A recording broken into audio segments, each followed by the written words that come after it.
pour vous, pour ceux et celles qui nous retrouvent. Vous êtes encore les bienvenus sur Equinox Télévision avec 10-12 le Zénith. Qu'est-ce qui s'est réellement passé ce matin à PK11? Un homme a choisi de tuer, oui, de se donner la mort après avoir tenté de tuer ses enfants, tout simplement parce que ce dernier estimait que sa femme le trompe avec la complicité de ses enfants. Une situation qui a mis le quartier PK11 ce matin dans les mois. Les populations se sont réveillées avec une stupéfaction à nul autre pareil. Qu'est-ce qui a pu vraiment se passer dans la tête de ce dernier afin qu'il tente de tuer les enfants et surtout de se donner la mort par la suite? Où est la femme aujourd'hui? Pourquoi choisir bien sûr de tromper son époux? Qu'est-ce qui peut justifier les réalités ou les raisons d'un éloignement de la femme dans son foyer? Qu'est-ce qui peut justifier également qu'un homme se donne la mort parce que les enfants seraient assurément en complicité avec leur maman en ce qui concerne son infidélité? Au moment où nous vous parlons, les enfants sont sous soins intensifs dans un hôpital La Place. L'homme, lui, quant à lui, est bien évidemment conduit à la morgue. Et pendant que nous le disons, ce matin, effectivement, tout le quartier PK11 ici à Douala est dans l'émotion. Madame, monsieur, bonjour à vous. Installez-vous confortablement. La grande famille et moi-même, ensemble, nous vous conduirons jusqu'à midi. Question de mieux comprendre en même temps les réalités qui entourent le Cameroun aujourd'hui. Bienvenue à vous, bienvenue à tous. Charles Membachou, bonjour. Bonjour, monsieur Michel Ngatiou. Bonjour à tous les téléspectateurs. Je me suis levé avec un sourire ce matin et je tire un coup de chapeau aux populations de Mbanga qui sont allées à la chefferie rencontrer leur chef et réclamer la lumière. Ils n'avaient pas d'énergie depuis une semaine. Ils sont allés faire pression. Le chef a dit, attendez, je porte mon pantalon. On va ensemble à l'agence. Et à l'heure où je vous parle, ils sont à l'agence Eneo de Mbanga pour réclamer qu'effectivement, il y a la lumière. J'invite véritablement les populations désormais. Ça ne sert à rien de descendre dans la rue. Allez apprendre vos chefs. Ils sont des auxiliaires. Ils ont des salaires. Ils sont payés par l'État. Ils doivent désormais travailler. Dans tous les cas, passons. Passons pour faire un tour et se poser une autre question. Que se passe-t-il au Nord Cameroun? Pourquoi aujourd'hui, sur le plan politique, on s'intéresse désormais au Grand Nord? Quelle est la vérité qu'on a cachée pendant des années au sujet de ce Grand Nord? Et quel est l'ensemble des flouages, permettez l'expression, dans lesquels on nous a poussés? On a eu le Parti Univers, on a eu le PCRN qui subitement se sont réveillés après des années pour aller réveiller, on va dire, le Grand Nord. Et maintenant, c'est un transfuge et du SDF et du MRC qui désormais annonce aussi sa descente. On se dit à quelques jours ou à quelques mois de la sortie de Mamadou Mouta, le Nord, trop d'enjeux pour le Nord. Et si bien avant, on nous avait floué à travers des chiffres avancés sur ce Nord Cameroun. La vérité finira par triompher. Vous parlez d'une vérité qui finira par triompher, Charles Membachou. On parle également de la fille aînée du renouveau, qui est l'extrême nord du Cameroun aujourd'hui, dont on sait que la population est une population très importante et pour beaucoup, entre guillemets, ils sont qualifiés de bétail électoral. Qu'est-ce qui se passe exactement, puisqu'on vous rejoint dans vos questions ce matin dans le Grand Nord aujourd'hui? Est-ce que c'est là-bas que la bataille de l'avenir du pouvoir serait en train de se jouer? Oui. Qui serait en train de tout fomenter pour ramener les politiciens dans le Grand Nord et surtout tout faire pour museler le mouvement 10 millions de nordistes aujourd'hui? Transformer en un nordiste une carte d'électeur. Un nordiste, une carte d'électeur. Madame, monsieur, justement, on en parlera. C'est là où on est poil maintenant à la question. Tous ces 60% qu'on donnait, il n'y avait pas de carte d'électeur à l'époque. Il y a des vérités qu'il faudrait à un moment donné savoir et dire à ce niveau. Est-ce que le premier envoyé en mission au Nord a échoué? Ou son arrogance aura démontré qu'on ne peut plus lui faire confiance, raison pour laquelle il faut travailler un deuxième? Autant de questions, M. Michel Ngatiou. Dans les jours à venir, beaucoup de choses seront dites sur cette affaire du Grand Nord et tous ces chargés de mission qui désormais s'y rendent. Les Camerounais devront-ils toujours faire confiance aux élites des localités camerounaises? Comment expliquez-vous qu'en 2020 aujourd'hui, lorsqu'il y a une revendication dans une communauté bien connue, que ceci se retourne plutôt vers l'élite qui en même temps est une personne nommée qui viendra vous donner on dira les propositions de X ou Y parlant justement du gouvernement camerounais. Est-ce que les Camerounais ont élu, bien sûr, les élites? Est-ce que les Camerounais ont élu un président ou encore les députés, voire les maires, dans ce qui concerne bien sûr la proximité ou la décentralisation? Comment comprendre la place ou le rôle des élites aujourd'hui dans la société camerounaise? Devons-nous continuer justement à leur faire confiance? D'ailleurs, c'est le cas dans la région de l'Ouest, notamment dans le département du Ndé. Il y a des élites dans le Ndé en même temps qui continuent de s'aimer le trouble et le désordre de ce côté-là. Et nous nous posons la question mille plus une fois, les populations doivent-elles continuer à faire confiance aux élites ou encore aux élus? Question posée ce matin. Bonjour, Bobo Bengan Kandji. Bonjour, M. Ngatunumba. Bonjour à vous, chers téléspectateurs. Vous avez parlé des chiffres. Eh bien, Elections Cameroun lance depuis janvier, le 1er janvier qui arrive 2021, le processus de révision des listes électorales. Il s'agit bien de la révision et non de la réforme. Révision, ça veut dire que tout le monde se réinscrit. Voilà. Oui, révision. Donc on recommence. Oui, on recommence totalement les inscriptions sur les listes électorales au Cameroun. Alors, est-ce que le débat réel, c'est à ce niveau, alors que les Camerounais, pour la majorité, demandent à ce qu'il y ait révision plutôt du code électoral, que l'on revienne vous parler d'une révision du fichier électoral? Oui, la lutte est unie sur tous les fronts. Les hommes politiques nous disent aussi qu'il faut mobiliser pour avoir le rapport de force nécessaire pour renverser le système en place. Et lorsqu'on a fait le choix de procéder par les urnes, il faut bien s'inscrire en masse. Mais s'inscrire en masse ne veut pas dire qu'on ne sait pas qu'il y a d'autres pistes à explorer. Donc il y a plusieurs pistes à explorer, notamment, tel que vous avez dit, la conscientisation de la population, dénoncer tout ce qui est contraire aux intérêts des populations, c'est-à-dire lorsqu'on n'a pas d'électricité, on n'écrit pas seulement au sous-préfet, on va à l'agence Eneo pour réclamer l'électricité. Si on n'a pas de l'eau, on va à l'agence Kamwata avec le chef en premier.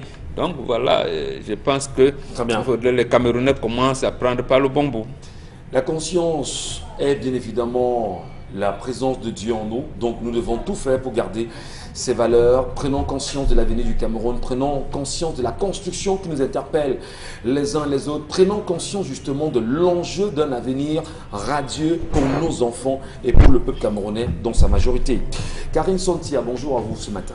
Bonjour Michel Ngachou, bonjour aux téléspectateurs. Le gouverneur de la région du Nord-Ouest a décidé de la suspension des activités de Médecins sans frontières dans sa région d'administration, et ce depuis le 8 décembre dernier. Dans son territoire de commandement. Et ce depuis le 8 décembre dernier. Alors, ce qu'on reproche depuis le début de la crise dans le Nord-Ouest et le Sud-Ouest à Médecins sans frontières de la part du gouvernement, c'est notamment de venir en aide à travers des soins médicaux aux séparatistes. Effectivement, tout comme Boris Johnson, Donald Trump, Tebboune, Prince Charles et autres, aujourd'hui c'est le président français Emmanuel Macron qui est en isolement.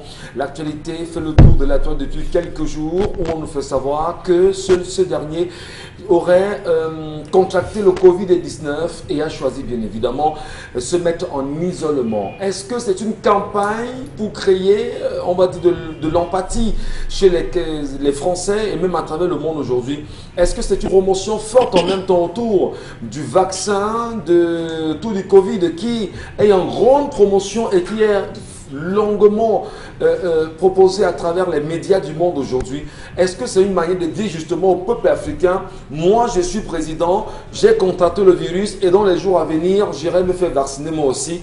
Attention madame, messieurs, ouvrez les yeux, gardons le bon cap, n'oublions jamais d'où nous venons et surtout n'oubliez pas que l'essentiel, c'est sur le continent africain. Karine Sontia, bonjour. Dominique Audrey, bonjour à vous. Et ça c'est Mathieu qui... C'est votre tournure que vous prenez. Dites, attaquez les choses de manière frontale. S'il y a un plan monté par... Je vais aller prendre mon vaccin. Dites que... Voilà. Donc, on tombe d'abord malade. C'est la campagne de vaccination. On tombe d'abord malade. Et tout à l'heure, et après on vous dira, bah, écoutez, il allait prendre son vaccin pour désormais se mettre à l'abri du virus. Et faites comme moi. Attention, madame, monsieur, les Africains doivent rester très vigilants. C'est comme l'autre de sa fille, que ma fille vient de prendre le Voilà. vaccin. Je suis un papa complet. Bonjour à vous, Dominique Audrey. Bonjour Michel, bonjour aux téléspectateurs. Ce vendredi, on s'en va du côté du Tchad avec cette histoire qui, oui, encore cette semaine, avec un monsieur qui nous écrit. Il dit qu'il est chef d'entreprise et que dans son entreprise, il a 2 employés qui sont cousins germains. Il raconte que lundi matin, il s'est levé avec le corps un peu lourd. Il dit qu'il avait de mauvais pressentiments et il a demandé à sa femme de ne pas envoyer sa fille à l'école. Lorsqu'il arrive au bureau, l'un de ses employés, l'un des 2 cousins, demande à le voir et il demande qu'il rentre. Pendant qu'il échange, son employé éclate en sanglots et avoue le plan qu'ils avaient pour enlever sa fille ce lundi-là. Malheureusement, le plan n'a pas marché parce que sa fille n'était pas à l'école. Conséquence, on n'a pas pu la kidnapper. Lorsque son employé lui raconte l'histoire, il lui dit « Avec qui est-ce que tu as décidé de fomenter ce coup ?» Il dit que non, j'étais avec mon cousin, donc on a pensé à le faire tous les 2. Alors, le monsieur, le chef d'entreprise, le monsieur qui nous écrit l'histoire, fait appel à la police et la police les embarque. Au niveau du commissariat, ils ont avoué qu'effectivement, ils avaient pensé à enlever l'enfant, mais ils ne voulaient pas lui faire de mal. Ils voulaient simplement avoir de l'argent. Et à la police, on leur demande, est-ce que le monsieur vous devait de l'argent? Ils ont dit non, il ne nous devait pas de l'argent. Au contraire, le terrain sur lequel on habite et sur lequel on a construit, c'est lui qui nous a donné de l'argent. Il nous a fait un prêt d'argent et on a pu s'établir. Mais jusqu'aujourd'hui, on n'a même pas encore pu payer nos dettes. Donc, lorsqu'on les a incarcérés, les chefs de famille et le chef de canton de ces 2 cousins se sont ramenés du côté de leur patron et ont remis des lettres de demande d'excuses. Et le patron a demandé qu'on les libère. Aujourd'hui, la question qu'il nous pose est de savoir est-ce qu'il doit passer outre cette histoire et recommencer, leur donner une seconde chance en les gardant dans son entreprise. Après ça. Voilà, c'est une histoire, on va dire, très compliquée bien sûr ce matin, mais il faut l'aider à se retrouver. Ouais. Donner chance à ses enfants. Et là, c'est la question qu'il pose ce matin, alors qu'ils ont tenté, enfin, alors qu'ils ont fomenté un complot pour lui enlever sa fille. Moyennant de l'argent, oui. Pour lui estorquer de l'argent, pour lui faire du chantage. Oui. Et ça nous rappelle rapidement ce qui se passe en ce moment au Nigeria, où vous savez que des enfants à nouveau ont été enlevés dans une école au Nigeria. Après ce qu'on a connu, je pense bien en 2015, si mes souvenirs sont exacts, avec les filles de Chibok. Chibok, oui. Voilà. Donc en ce moment, il y a un slogan sur les réseaux sociaux qui tourne très bien, Bring back our boy. On sait également qu'il y a eu l'hashtag Bring back our girl. Et ce matin également, on aurait pu dire pour ce monsieur, bring back my daughter. C'est ça? Yes. My daughter. My daughter. Ok, oui. thank you. Eh bien, comment est-ce qu'on peut bien expliquer aujourd'hui qu'il y ait une jeunesse qui ne pense qu'à vouloir escroquer de l'argent aux gens au moyen du chantage, au moyen justement d'un enlèvement? Qu'est-ce qui peut expliquer cette, on va dire, cette désorientation d'une jeunesse qui se veut quand même forte aujourd'hui, Karine Santia, qui devait être forte, mais rentrer dans des projets comme cela, et c'est quoi? Ce sont les films qu'on regarde à l'étranger, c'est les réseaux sociaux, c'est quoi? C'est une recherche de la facilité. Qu'est-ce qui explique justement ce genre d'attitude de votre point de vue? L'homme est un loup pour l'homme. L'homme est un animal social. Ça veut dire que, comme un animal, ils ont des besoins et parfois ces besoins-là rejoignent l'avarice. Parce que c'est dans ça qu'on s'inscrit aujourd'hui. C'est des personnes cupides qui ne se contentent pas de ce qu'ils ont. Et ce n'est pas parce que votre patron est un membre de votre famille, parce qu'on dit que ce sont des cousins germains ou tout ça. C'est pas parce que votre patron est membre de votre famille que vous devez... Les 2 employés sont cousins. Ah, les 2 sont cousins. Oui. Ils ont voulu... D'accord. Donc, ça veut dire que c'est des personnes tout simplement cupides. Parce que vous avez... On a toujours autour de nous des personnes avec lesquelles on travaille qui ne nous voient pas d'un très bon œil, mais qui sont obligés de travailler avec nous parce qu'au moins ça apporte quelque chose dans leur plat.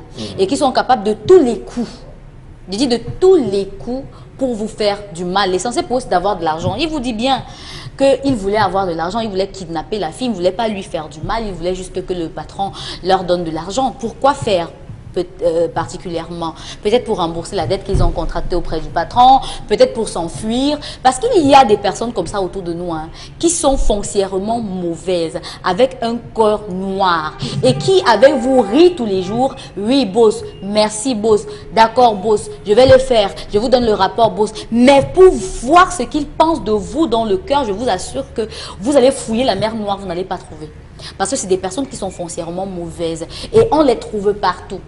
Et c'est un rapport employeur-employé, donc il n'a même pas besoin de faire des attaches avec eux. Oui, mais qu'est-ce qui peut comme là justifier, maintenant, Karine, que des gens, comment dire, réfléchissent? c'est l'avarice. Parce que pour eux, quand le patron achète une voiture et qu'eux, ils vont à pied, c'est un problème. Quand le patron inaugure peut-être une nouvelle agence de l'entreprise quelque part, ils disent que donc il y a beaucoup d'argent avant qu'il fait les inaugurations comme ça et le salaire n'a pas augmenté, c'est un problème. Vous comprenez ce que ça veut dire? Il y a des personnes qui sont foncièrement mauvaises. Maintenant, il y a aussi des patrons qui n'arrivent pas à lire l'atmosphère dans laquelle ils se trouvent. Il y a des patrons qui ne connaissent pas leurs employés. Et pourtant, quand vous travaillez avec des gens, vous devez avoir un minimum de connaissances d'eux. C'est pour ça qu'il y a les ressources humaines en entreprise. Ça fait que l'employé, avant de vous rencontrer, traverse un certain nombre de protocoles. Ça fait que le responsable des ressources humaines est capable de connaître tel employé a tel background par rapport à ce qu'il fait. Il y a des employés qui arrivent dans des entreprises et pourtant, leur background n'est pas propre. Pourtant, le responsable des ressources humaines, généralement, mène des enquêtes par rapport aux employés. Donc, c'est pour dire quoi? C'est pour dire que... Du moins, ce qu'on appelle une enquête de moralité. Oui, quand même. on ne connaît pas toujours les personnes avec lesquelles on traite. Mais ça, c'est l'occasion pour l'employeur de faire les états généraux de son entreprise. Parce que ceux-ci, avec ce coup-là, d'autres ont certainement des coups de vol. Oui, des coups de vol. Disparition des pièces en entreprise. Donc, si ceux-ci n'ont pas réussi le coup du kidnapping, parce que il y a quelqu'un parmi eux qui s'est senti gêné et qui a trouvé que c'était pas bien et s'est rendu, il faut qu'ils fassent les états généraux, parce qu'il y a des gens en entreprise certainement qui ne veulent même pas kidnapper, mais qui veulent qu'il soit mort et sont capables de déposer n'importe quoi pour qu'il décède. Donc, il doit vraiment se méfier de son environnement. Et donnera-t-il une chance à ces Non, il n'en a pas besoin. Il n'en a pas besoin parce que c'était pas des rapports familiaux. Il a juste fait, il se protège et maintenant il va porter plainte parce que maintenant si quelque chose lui arrive et qu'un jour il disparaît, on saura qu'il faut d'abord demander à telle personne avant d'aller vers d'autres personnes. Parce que si quelqu'un est capable d'enlever votre enfant, il est capable de vous faire à vous un mal encore plus grand. Prendre conscience, on dit souvent, demander pardon, c'est... Qu'est-ce qu'on dit souvent? Il faut avouer. Il faut À moitié pardonner, mais pas oublier. Il ne faut pas oublier. On n'oublie jamais, on n'oublie rien en réalité. Donc, on choisit juste pour le fait que cette faute était une faute anti-professionnelle, c'était même pas une faute qui a trait à la profession, parce que si c'était une faute professionnelle, genre, ils n'ont pas bien fait un travail qu'on leur a, une tâche qu'on leur a assignée, ok, il aurait une faute que c'est le ministère public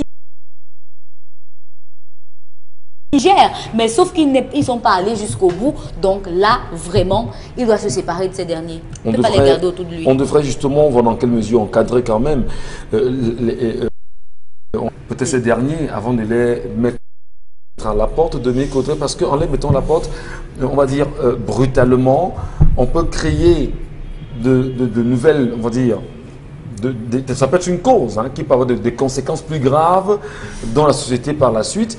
On peut comprendre sa gêne. Bon, justement, il les écarte de l'entreprise, il leur donne un peu d'argent, il vous dit allez vous chercher ailleurs.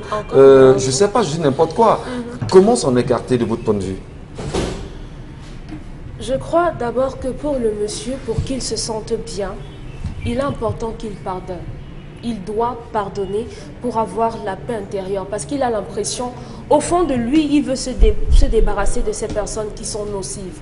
Ça veut dire que si ces personnes avaient la possibilité de brûler son entreprise moyennant de l'argent, je vais dire n'importe quoi, ce sont deux entreprises de bâtiments ou bien deux restaurants concurrents et que le promoteur d'en face vienne leur donner de l'argent pour brûler l'entreprise de leur patron, il aurait fait moyennant de l'argent.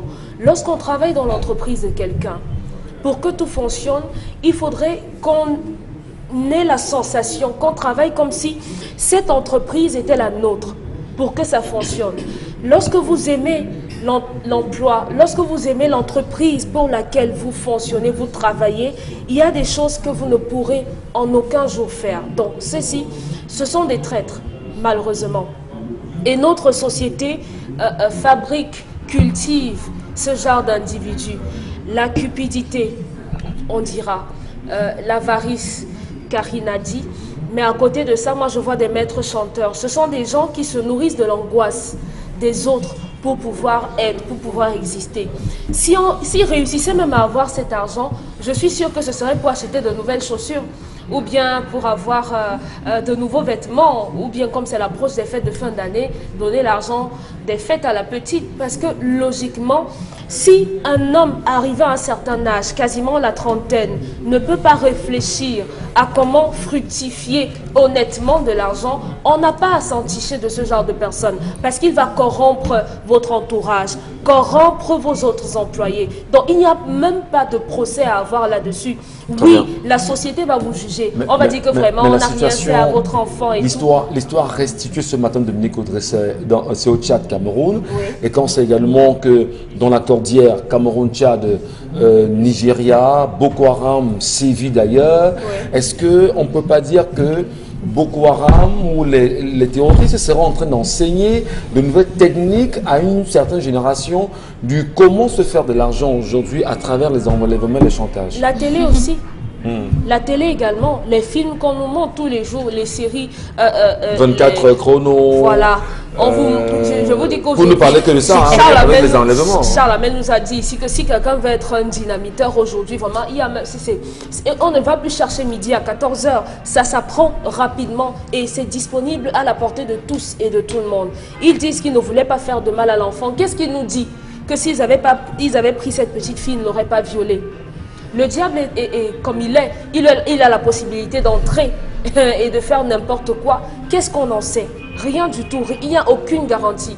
Dans cet homme, je l'invite à lire le psaume 130 sur le pardon pour avoir la force, le courage de pardonner. Mais en pardonnant, vous vous libérez de ces gens-là. Pourquoi vous êtes... mais c'est la foi, non, Charles? Surpris quand on parle de psaume 101, Charles Amel. 130. C'est ma pasteur. C'est une solution pour moi pour amener celui-ci à apprendre à pardonner. Hein. Ça a quand même duré, oui. Dieu est au milieu de nous. Voilà. Dieu est au milieu de nous. Monsieur Michel Ngatiou. Comment est-ce que c'est pas la facilité qui ferait que la jeunesse aujourd'hui ne soit plus capable de travailler véritablement et de mériter son pain, Monsieur Mbatiou? Monsieur Michel Ngatiou, on ne cache pas le bonheur. On ne cache pas le bonheur. C'est la raison pour laquelle tous les 10 ans, on refait l'acte de naissance, on refait la carte nationale d'identité. On ne cache pas le bonheur. Je ne sais pas si ce détail est important, mais le papa de la jeune fille, c'est le petit garçon qui avait été porté, à qui on avait enduit de salive. Celui qui a dit qu'il a eu il a dit, je ne sais pas si c'est important. Vous savez, sur le plan spirituel. Gardons l'histoire. Monsieur Michel Ngatiou, on ne travaille pas pour quelqu'un. On travaille avec quelqu'un. On ne travaille pas pour quelqu'un. On travaille avec quelqu'un. Quand vous travaillez pour quelqu'un, vous vous mettez dans la position de l'esclave, de celui qui subit. Quand vous travaillez avec quelqu'un, vous accompagnez, vous cheminez vers le succès. Quand on accomplit ça, on peut véritablement vivre ensemble dans une structure. Quand vous êtes dans une structure, vous dites, les choses ne marchent pas. Oui, vous pouvez le dire. Mais vous oubliez que vous avez des collaborateurs qui touchent du doigt les véritables réalités avant vous. Qui maîtrisent les chiffres comptables, qui maîtrisent toutes les entrées, qui maîtrisent les proformas, qui maîtrisent. Et en entreprise, ça chuchote. Ça chuchote, ça parle, ça commère, ça glisse. Alors, est-ce qu'il appartient à cette classe de patrons qui, au lieu de partager, de redistribuer les ressources, s'accapare des ressources? C'est important. Oui, il faut poser la question. Non. Permettez-moi, vous êtes allé dans le sens, vous avez résolu direct. Moi, je prends d'une manière générale, je vous ai toujours dit, je prends d'une manière générale. Est-ce qu'il redistribue? Vous avez des gens qui travaillent dans des entreprises, monsieur Michel Ngatou. Je prends le cas des microfinances, où le chef d'agence d'une microfinance donne des crédits de 10 millions, 5 millions. Il plaide même sur des dossiers. Mais vous savez combien le chef d'agence touche 125 000 francs. Mais il leur donne des demandes de crédit de 10 millions. Vous pensez que celui qui le fait dans sa tête, il n'a pas de plan? Il va chercher des gens au quartier, viens faire le crédit, non? Viens t'inscrire, viens faire le truc, tu montes un projet, derrière tu prends, tu donnes ma part. Attends. On a vu beaucoup de microfinances tomber à cause de ça. Mais la faute à qui? Aux gestionnaires, aux propriétaires, pour qui c'est d'abord moi avant les autres, monsieur Michel Ngatou. Ne dites jamais que vous n'avez pas de problème avec quelqu'un. Quand vous sortez de chez vous, monsieur Michel Ngatou, vous avez des voisins qui viennent fouiller la poubelle. Hey, aujourd'hui, on a mangé les œufs. Même avec la sardine. Quand vous rentrez le soir, on dit que grand, ma grand, j'ai besoin de 200 grammes. 200. Tu dis que petit frère, je n'ai rien. Je ne peux même pas t'aider. Il dit, ok, grand, il n'y a pas de problème. Il a évalué les heures du matin. 209, comme c'est monté. Et on n'a même pas fini. Fois 2, fois 3, ça fait, vous mangez 700 plus une sardine, 900. Le lendemain matin, il est encore dans votre poubelle. Au moment où vous jetez. Je vous le dis, parce que c'est des exemples vécus. Vous pensez que vous allez marcher. Le premier jour, on dit qu'il y a un peu le noir, il y a un petit règlement, vous passez, vous prenez un coup de poing, vous dites que merde, je n'avais même jamais pas, je passais seulement, j'ai pris. C'est la colère que les gens portent. Il y a des frustrations que les gens portent qu'ils ne disent pas. Est-ce que ces jeunes étaient frustrés? Je ne suis pas là pour valider, je le reprécise, l'action qu'ils ont posée, mais je suis là pour interpeller la conscience. Est-ce qu'ils ont, d'une quelconque manière que ce soit, posé un problème qui n'a pas reconnu une attention? Qu'ils ont, parce qu'en entreprise, vous avez des gens qui vont venir vous dire, gars, c'est mauvais. J'ai des soucis, j'ai ma mère qui est malade, j'ai ma petite soeur qui est malade, ça ne va pas. Parfois, c'est entre collègues même que ça commence. Prête-moi 5 000. Dès que le salaire passe, prête-moi 2 000, prête-moi 3 000, prête-moi 4 000. On va voir le responsable des ressources, on va voir le boss, on va voir le boss. Ah, monsieur, il n'y a pas d'argent, hein, on ne peut pas vous aider, l'entreprise se porte au bas. Vous voyez, c'est des choses. Or, en entreprise, il devait avoir, comme Bombok dit souvent, un accompagnement psychologique pour certaines personnes et déceler rapidement ce type d'individus qui ont des comportements susceptibles à s'aimer le tout dans toute l'entreprise. Donc, c'est ça que j'ai celui. Mais malheureusement, comme on recrute le notable du quartier, du village, comme on recrute le petit frère du chef, comme on recrute la petite sœur de la femme de la reine, la petite sœur de la reine de la chefferie, on se retrouve dans ce melting pot à vivre un ensemble de choses comme ce que ce monsieur est en train de vivre. Vous avez dans la vie 3 catégories de personnes. Ceux qui disent qu'ils veulent faire et ils font. Ceux qui disent qu'ils ont envie de faire, ils n'ont pas assez de force pour pouvoir le faire. Ils passent par quelqu'un d'autre pour le faire. Et ceux qui disent j'ai envie de faire, je n'ai pas de force, j'abandonne. Donc je pense que ce monsieur, il faudrait qu'il organise, comme a dit Karine, une assise générale avec ses différents employés. Dans chaque entreprise, il y a des boîtes à suggestions. Parfois, on demande des boîtes à suggestions. Vous avez des boîtes anonymes. Il y a des situations que vous vivez. Que le boss ait le temps de prendre, de lire, de parcourir, qu'il organise des états généraux où les gens pourront s'exprimer, poser leurs doléances et voir dans quelle mesure réaménager si possible en fonction des rentrées, réaménager et permettre à tous d'être on ne peut plus à l'aise parce que c'est après chaque problème qu'il y a une expérience. Il a une expérience aujourd'hui, surtout qu'il ne les rembauche pas. Voilà. Les deux qui créent encore une zone de sécurité et réaffermissent, parce que généralement je ne comprends pas. En tous les cas, il ne faut pas refaire notre débat, mais qu'il resserre la sécurité autour de ses enfants. Voilà. Parce qu'ils peuvent partir et recréer, soit il crée une prime de bonne séparation, comme il est apôtre de la paix, une prime de bonne séparation, il a dit, bon, allez vous merci. Merci beaucoup, M. Mathieu Charlamel. Ce matin, pour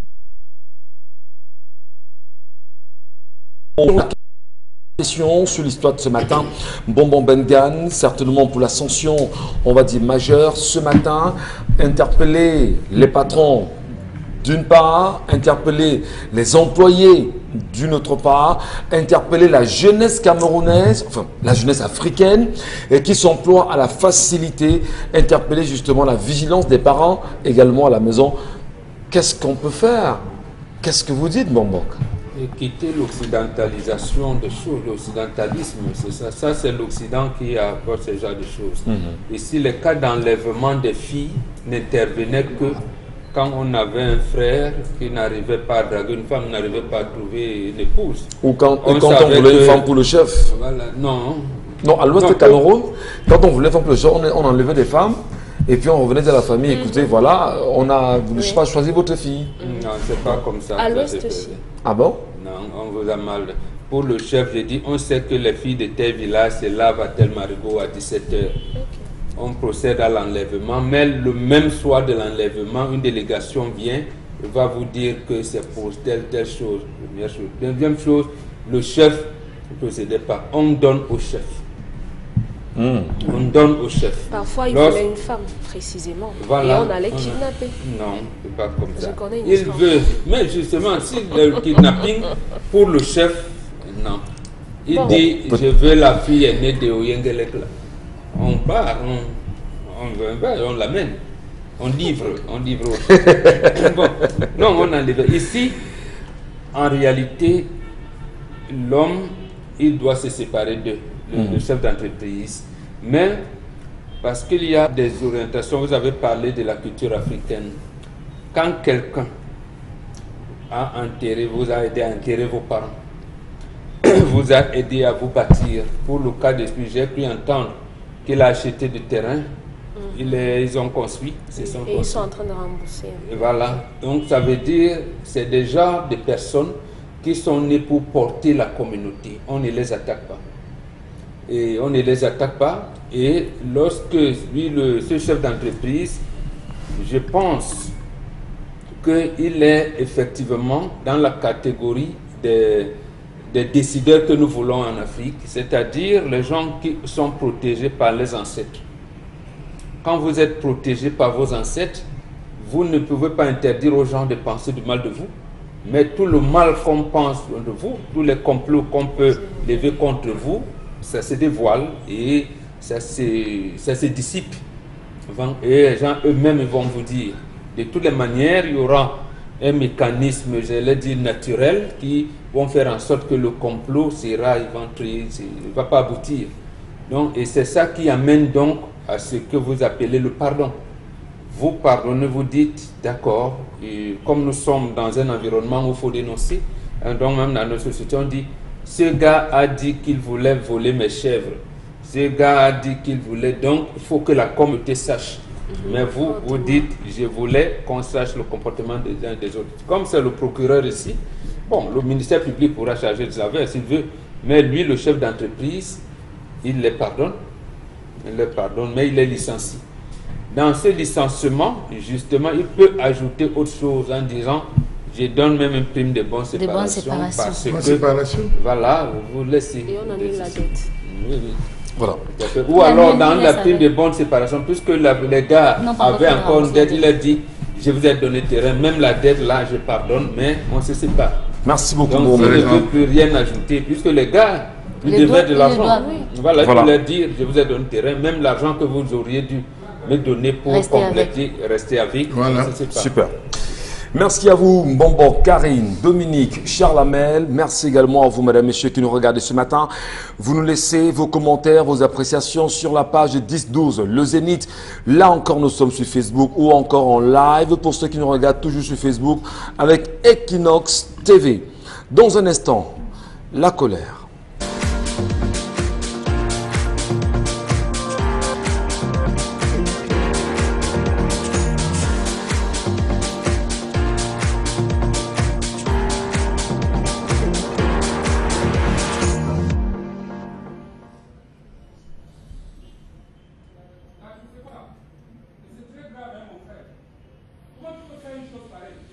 Je m'interroge ce jour sur la question de la désertion des fonctionnaires et plus particulièrement des enseignants dans les régions anglophones et les menaces du ministre des Enseignements secondaires.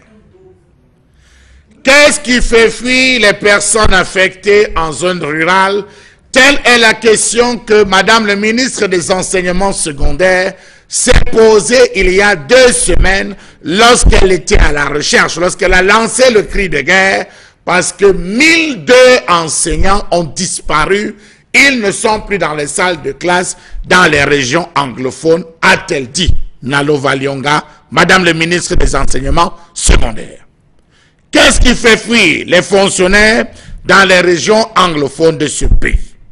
Pourquoi le ministère des enseignements secondaires, l'administration territoriale, bref, la présidence de la République, s'est-elle plusieurs fois lancée à la recherche et à la conquête et des autorités administratives et des fonctionnaires dûment affectés dans les différentes zones anglophones?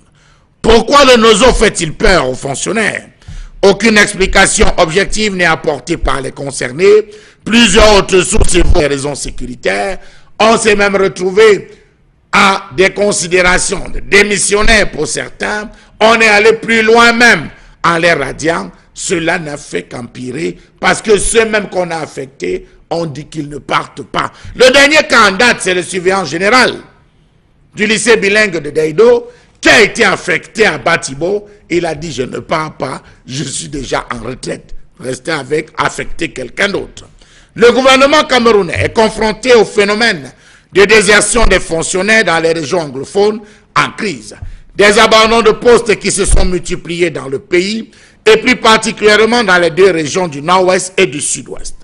À coup de communiquer aux accents répressifs et fortement médiatisés, responsables des services publics et autorités administratives tentent au quotidien de rappeler à l'ordre ceux des fonctionnaires n'ayant pas manifesté leur présence effective au service depuis belle lurette.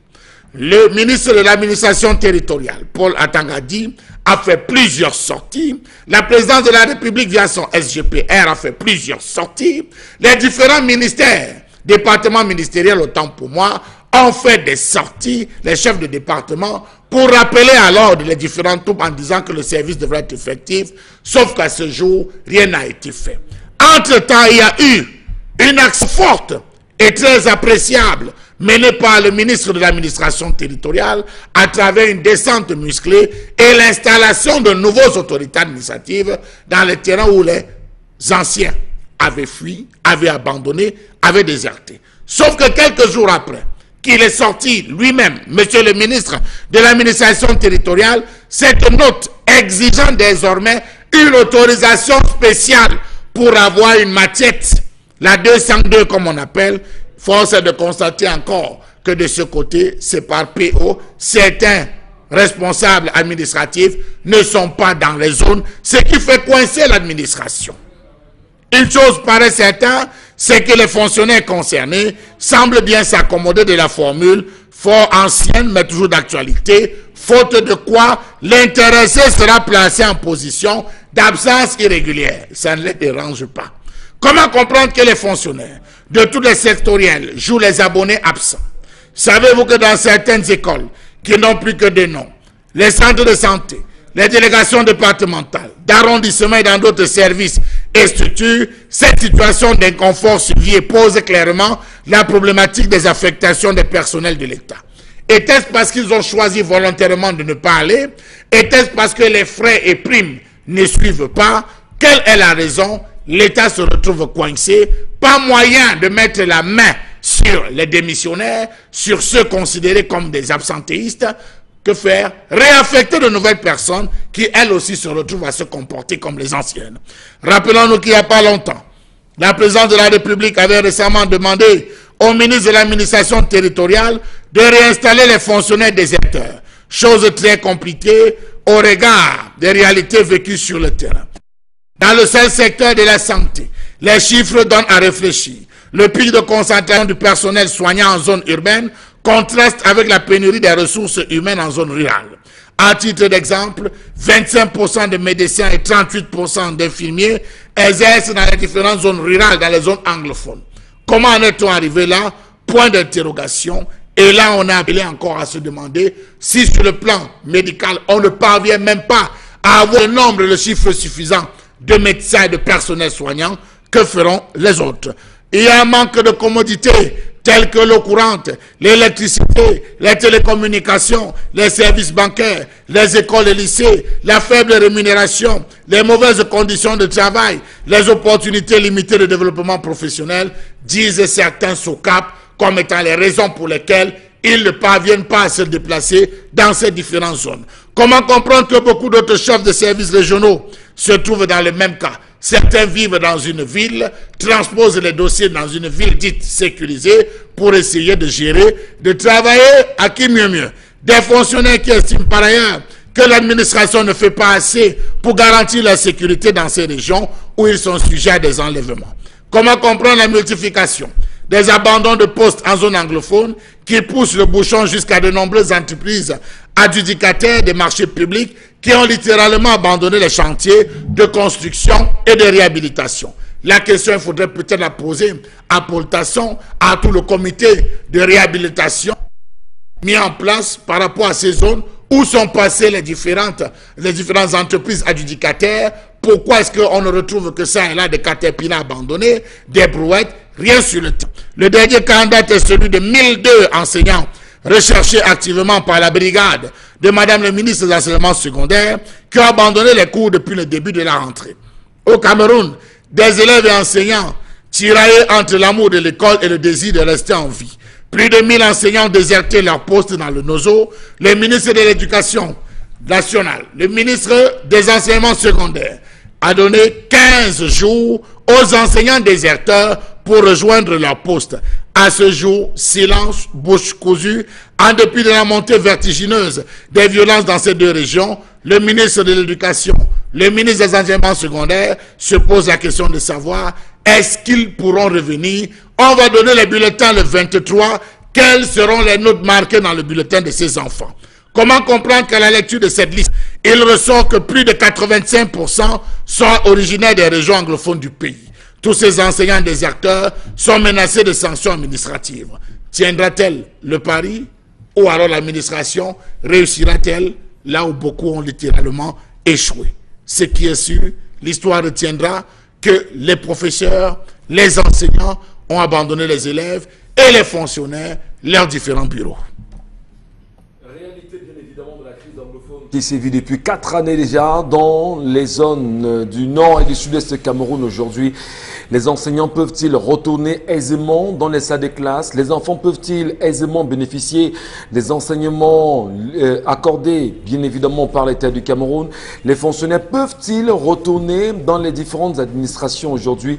L'État peut-il se redéployer effectivement, aisément, dans les zones en crise aujourd'hui au Cameroun? Le constat est amer et on peut encore le dire qu'au-delà des déplacés internes de la crise anglophone, il y a également ces déplacés liés à l'administration camerounaise. Charles Amem Bathiou, dont la collègue exprimée ce matin, voudrait en même temps le dire.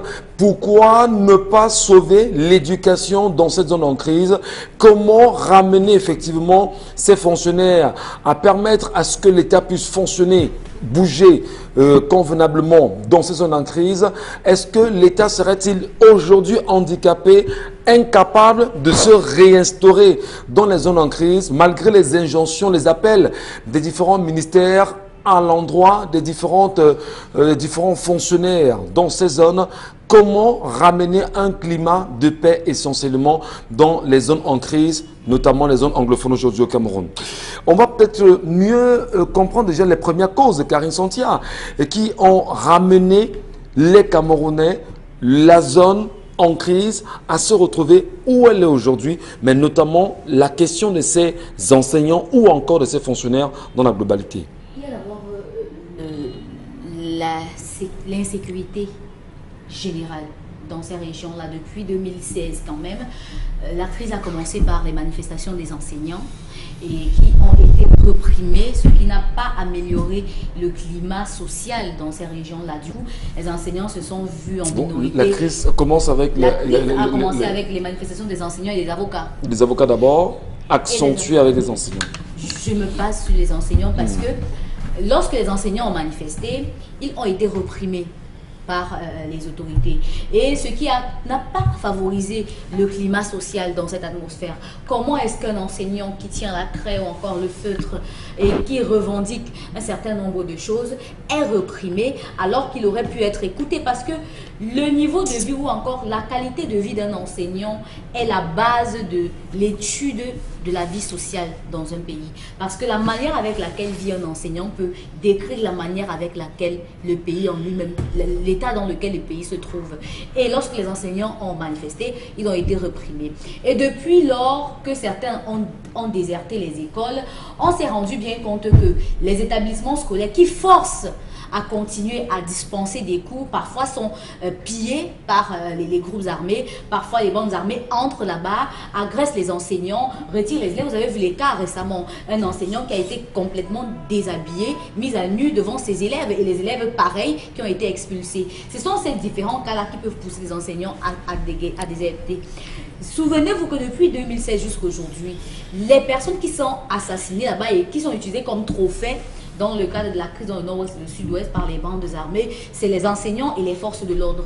Quand on assassine un enseignant, vous vous souvenez de cet enseignant qui avait été assassiné à Bamenda et dont sa tête avait été utilisée comme un trophée sur un piquet et déposé dans un carrefour, par exemple. L'enseignant Wuntai. Il y a des enseignants comme ça qui sont assassinés tout le temps et qui sont utilisés par les enseignants comme des trophées. Et ça n'aide pas les autres enseignants qui ont supporté, qui sont restés malgré tout et qui ont dit que moi j'ai de l'amour pour le métier que je fais et qui n'ont pas déserté. La plupart aujourd'hui sont dans des autres villes et font des vacations par exemple. Ils ont préféré ça. Maintenant, en dehors de ça, il y a que dans les zones en crise, en fait, le gouvernement aurait pu mettre sur pied des primes de risque, comme au Bénin par exemple. Il y a des zones pour les enseignants qui travaillent dans des zones difficiles d'accès ont des primes. Parce que c'est un risque, les primes spéciales, c'est un risque que d'enseigner dans une zone en guerre. Il y a dans la Damawa, s'il vous plaît, à 2007, on a compté que plus de 367 enseignants avaient déserté depuis le début de la crise de la guerre contre Boko Haram, parce que les enseignants ont peur de mourir, eux aussi. C'est des zones en crise. Et pour y enseigner, il faut que votre famille, au moins, ait un minimum pour que vous puissiez y aller. Qu'elle sache que, même s'il part aujourd'hui, ça ne va pas lui ramener l'argent qu'on va vous donner, mais que au moins les primes vous permettent au moins de survivre. Parce que le salaire de l'enseignant, non seulement... Une idée quand même sur le montant de la prime, c'est 50 000 francs au Cameroun. 50 000 francs de prime, quoi? Prime de risque. Voilà. Pour les fonctionnaires dans la globalité ou bien uniquement pour le ministère de l'enseignement secondaire? Parce que là, j'avoue mon ignorance sur le coup. Hein, parce que... Oui. En fait, ça c'est par mois. Les primes que je dis là, c'est pour les zones à risque. Ça, c'est au Bénin. Je ne parle pas du Cameroun. Oui. Pour les zones à risque, il faudrait une prime spéciale. Je ne parle pas des primes qu'on alloue aux fonctionnaires par rapport à leur travail. Ça, c'est une prime pour les gens qui fuient souvent les zones reculées, les zones qui n'ont pas d'électricité et toutes les zones enclavées. Ça, c'est une prime qui est pour eux. Maintenant, dans les régions en crise au Cameroun, qui sont d'abord économiquement sinistrées, l'activité économique, elle est vraiment compliquée. Pour s'approvisionner, ne serait-ce qu'en produits alimentaires, il faut avoir vraiment de l'argent dans les poches. Il faut qu'ils aient des primes. Aujourd'hui, que ce soit les enseignants du privé ou du public, dans les régions du nord-ouest et du sud-ouest, ils ont les mêmes problèmes parce que c'est difficile d'entrer dans une salle de classe. Quand vous êtes dans une salle de classe, vous avez l'impression qu'à tout moment, on pourra venir tirer sur vous. Cette situation d'insécurité permanente peut pousser les enseignants à déguerpir. Très bien. Allez, Dominique Audrey, c'est une colère exprimée par M. Mbathiou ce matin. Le ministère des enseignements secondaires recherche un peu plus de 1000 enseignants aujourd'hui. Il y a des injonctions en permanence des différents ministères de tutelle d'ailleurs pour les administrations qui sont là-bas. Est-ce que lorsque les ministres eux-mêmes prennent sur eux de dire aux fonctionnaires « allez-y travailler dans ces conditions », ce n'est pas renvoyer les enfants des autres à la mort? Je pose la question trivialement. Ils vous répondront que oui, il y a la mort là-bas, comment? Puisqu'ils ne sont pas pour dire qu'il y a la guerre. Ils peuvent délocaliser un peu le bureau de Yaoundé pour là-bas, non? Là, ils s'essayent un peu et puis ils font le travail. Et puis vous savez même qu'entre eux là-bas, ce sont les larmes aujourd'hui parce qu'il y en a beaucoup qu'on a affectés là-bas. Et pourtant, ces gens-là estiment que ce n'est pas une guerre, que c'est simplement une crise. Maintenant, vous affectez là-bas comme des sanctions. Hein. Vous savez, vous dangez un peu dans une administration. On vous dit, bon, on vous envoie Bamendawa à Boya. Oui, donc, allez un peu voir. Allez un peu voir. Donc, ils sont conscients en fait que la circulation, la réalité est pourrie là-bas. Et c'est là-bas qu'on choisit justement d'envoyer des fonctionnaires en leur imposant d'y aller travailler. Oui. C'est incroyable. On vous donne le choix. Soit vous y allez et vous prenez une balle, soit vous démissionnez tout simplement. En fait, c'est une façon polie de vous pousser à la démission. Parce qu'une personne sainte d'esprit n'aurait pas suffisamment de courage pour aller là-bas, pour aller travailler là-bas, étant entendu qu'on sait que des enseignants meurent là-bas vraiment tous les jours. Karine a cité... Undaï. Oui, on a eu M. Niamsi, on a eu Nelson Djamsi, on a eu Pipaï Ibrahim qu'on a retrouvé sous un pont et on a eu Ama Franco qui a reçu une balle perdue au mois de novembre dernier. La liste est tellement longue des enseignants. La liste est tellement longue des enseignants qui meurent là-bas tous les jours.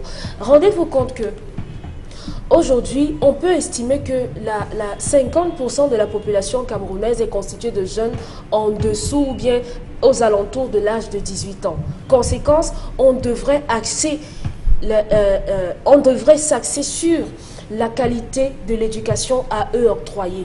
Si on fait un round-up toutes ces années qui sont passées, on se rend compte qu'on ne peut pas effectivement dire que dans ces localités-là, que ce soit dans le nord et aujourd'hui dans le nord-ouest et le sud-ouest, il n'y a pas véritablement eu d'éducation. Pourtant, le gouvernement camerounais s'est engagé lors du forum de Dakar, on était en 2000, à ce que l'éducation devait être tout, on devait accentuer l'éducation pour tous. Malheureusement, de façon générale, dans tout le pays, l'éducation n'est pas égale pour tout le monde. L'éducation n'est pas accessible à tout le monde. À l'est là-bas, on sait comment ça se passe. À Tikar, en Gambé-Tikar également, ce n'est pas favorable à tout le monde. Aujourd'hui, dans le nord-ouest, ce sont les armes qui crépitent. On a plus l'impression que le gouvernement, malheureusement, est en train de former une sorte de main-d'œuvre qui n'est pas qualifiée pour les entreprises qui viendront de l'Occident. On est en train de former des manœuvres, puisqu'on n'est pas éduqué. On n'aura pas de qualification pour pouvoir travailler. On n'aura même pas d'entreprise pour pouvoir travailler. Donc, ce sont des gens qu'on va prendre pour décharger des paquebots lorsque ça va accoster dans les différents ports. On va prendre la main d'œuvre pour des entreprises étrangères. Ici, on a plus l'impression que on est en train de se moquer encore de ce corps de métier qui a énormément à redire. À l'extrême nord, c'est Boko Haram qui est la principale cause de la désertion. Quand on on n'a pas de primes de logement, on n'a pas de primes de déplacement. Lorsqu'on vous allez travailler à Lacdo ou à Tokombéré ou bien à Garoua, où il n'y a pas de moyens de locomotion, vous n'avez pas de moyens de manger là-bas. Donc l'accompagnement ne suit pas les enseignants aujourd'hui à qui on a donné 14 jours pour revenir. S'ils ne reviennent pas, qu'est-ce qu'on fait ? S'ils vous disent, madame, vraiment, nous sommes désolés, mais on n'a pas suffisamment de gilets pare-balles pour aller enseigner à Kumba, on n'a pas de gilets pare-balles pour la tête, pour aller enseigner à Bamenda, qu'est-ce que vous allez faire? Peut-être qu'on va faire sortir, on va finalement recruter ceux des différents ENIEJ qui sont éparpillés un peu partout là à Yaoundé. On va lancer un recrutement pour les envoyer à l'abattoir, alors que si on réglait le problème de base, le problème de fond, on serait en train de parler autrement de cette désertion. Alors que le Premier ministre, chef du gouvernement, Tif Joseph Diongouté, lui-même hier dans le sud-ouest était face au chef supérieur et a fait une déclaration très forte. On ne serait sorti de la guerre si on ne parlerait pas d'un réel dialogue. Aujourd'hui, les conséquences sont nombreuses.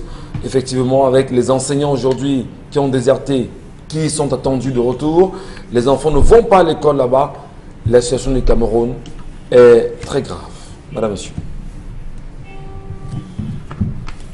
Merci à vous, mesdames et messieurs, de nous retrouver sur les antennes d'Equinox Télévision avec la deuxième partie de 10-12, le Zénith, et qui se poursuit avec la famille. Nous sommes vendredi, et vendredi un tout petit peu, tout est permis également. Et nous tentons encore de comprendre les réalités qui entourent aujourd'hui la crise anglophone et la désertion, non seulement des fonctionnaires dans ces deux régions du Cameroun, et surtout le fait que le ministre des Enseignements secondaires impose aux enseignants d'y retourner dans des conditions sécuritaires inappropriées. Quel regard vous jetez, vous jetez vous aussi en tant que Camerounais? Quelle appréciation faites-vous de cela? Et nous nous demandions quand même, Madame la ministre peut-elle au moins se dire, d'accord, je vais y travailler au moins pendant une semaine ou deux, voire un mois, pour montrer le bon exemple en fait à ces enseignants en leur disant, je vais me délocaliser de Yaoundé pour Bamenda, où je vais d'ailleurs installer mes bureaux, et là-bas on travaillera un tout petit peu ensemble. Ça peut être une bonne idée, non, Dominique Audrey? Oui, elle pourrait. Sauf que la différence entre elle et ses enseignants, c'est que... pas deux enseignants n'est pas y aller travailler. Bien sûr, bien sûr. Bien sûr, dans la mesure du possible qu'ils aillent, mais qu'on fasse peut-être comme des sortes de camps je ne sais pas si on doit dire collecter, mais on rassemble les élèves dans une enseigne et on sécurise au maximum. La différence entre elle et l'enseignant, c'est que l'enseignant va bâcher sur la moto et il va aller à l'école. Mais elle aura les... C'est son service de sécurité. Voilà. Donc elle peut bien y aller. Avec cortège. Voiture blindée et Oui, tout ça, oui, gilet pare-balles. elle peut y rester d'abord un mois. Elle vous dit, bon, moi voici, je suis resté ici Oui, un elle mois. pourrait, c'est une bonne façon de briller par l'exemple. Voilà, donc c'est-à-dire que tous les ministères, là, on peut délocaliser un tout petit peu, le temps d'un mois. Tous les ministères de Yaoundé, pour Bamenda, Oui. on s'installe là-bas un moment pour dire, bon voilà, il y a vraiment la paix à Bamenda. Oui. Et comme il y a la paix ici, nous vous montrons le bon exemple. Nous, on y va travailler en réalité. C'est important. Et quand on aura fait un mois à Bamenda, le mois qui va suivre, on va à Bouya. Hein, on y fait également un mois. Oui. Et on dit, bon, on a fait 2 ou 3 mois là-bas, vraiment, vous pouvez retourner travailler. Et il y a la paix. C'est un peu loufoque quand même, on va le dire. Bon, Bengan Kandji, comment vous appréciez en fait la situation sécuritaire aujourd'hui dans le Nozo, l'éloignement des enseignants, l'éloignement des fonctionnaires et l'imposition qui est faite à ces derniers pour qu'ils y retournent travailler, alors qu'on a encore une situation assez compliquée, je parle du plan sécuritaire dans ces 2 régions du Cameroun? Je pense que il faut qu'on soit un tout petit peu sérieux. Il y a un dicton qui dit « Personne n'a jamais vu la mort et resté sur place ». Voilà. Voilà. Même le sauveur de Dominique Audrey, qui savait pourtant qu'il allait mourir pour nous sauver, a dit à un moment donné que à son père pourquoi il a abandonné. Donc, avant de remettre son âme à lui entre ses mains. Et il a même pleuré. Donc, non, vous vous dites, moi je souhaite seulement que Madame la ministre fasse une tournée sans garde de corps. Elle est enseignée là-bas, on va lui dire que tu n'es pas venu à l'Est, tu n'es pas venu. Bon, parce que j'ai vu un pont s'est effondré en nord, les ministres sont allés par avion d'un étranger loué, d'une compagnie étrangère louée. Arrivé là-bas, et même, puisque un pont, ils ont fait un accident. Ils ont remercié Paul Biya de leur avoir sorti d'accident. Donc, que Madame la ministre des Enseignements secondaires aille aussi toucher du doigt, je pense que c'est l'expression qu'ils aiment utiliser à Yaoundé, qu'elle aille toucher du doigt les problèmes de ces enseignants. La réalité du terrain. Voilà, en prenant ces directeurs de l'enseignement technique, ces directeurs de ceci, avec les délégués régionaux et départementaux, qu'ils sillonnent sans garde de corps. Ils sillonnent seulement, il ne reste même pas, il passe seulement sans garde de corps. Et là, on verra, là, il va toucher du doigt les réalités du pays. Et là, il saura que ses collaborateurs n'ont pas fui. En réalité, donc, ses collaborateurs veulent bien.